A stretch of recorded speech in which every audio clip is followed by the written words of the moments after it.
Abraham reminds us all that faith isn't quiet compliance. We're back with our devotion. Two voices, one verse. We are in Genesis 15, 2 through 3. This is going to be the backstory, and the title is When the Promise Feels Late. Genesis opens with Abraham already being obedient, like Abraham has always been.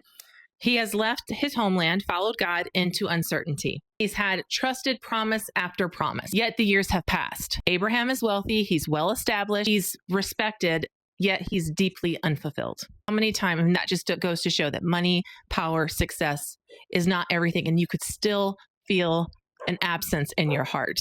In the ancient world, legacy meant having children. And if you didn't have any children, the heir would be your servant. In modern times, Abraham would look successful on paper, financially secure, respected, doing all the right things. But privately, behind closed doors, he is wrestling with disappointment. He believes God because God promised him a child, but he has no evidence that it's ever going to happen. He's like, I don't even know.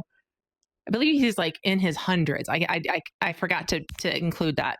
This moment matters because Abraham does not walk away. He keeps his faith, but he speaks honestly and he brings his concerns to God. There's really something powerful about the fact that Abraham doesn't go around the city or the townships or whatever, the land, and he isn't saying, God promised me this. Can you believe he's giving me nothing? I followed him for all these years.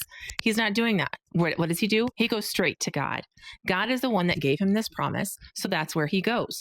Do you do the same? Do you do the same even with friends or family? Someone tells you something and you're disappointed. Do you go back to your friend or family, or do you go around and gossip and start spreading unhappiness, your misery to other people? Furthermore, do you go to God? Do you go to God? I know for me, it's hard because I can get wrapped up in just feeling anger.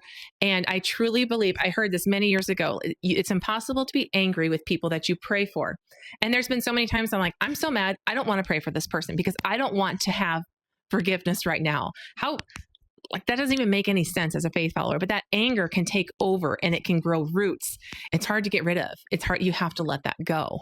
This is what faith feels like when the timeline doesn't cooperate with yours. We talk a lot about trusting God, but we don't talk enough about trusting him while still asking some very hard questions and some disappointment. Abraham reminds us all that faith is not quiet compliance. It's experiencing disappointment, hanging onto your faith, and staying in that conversation. Faith doesn't ignore disappointment. Faith is bringing that disappointment to God.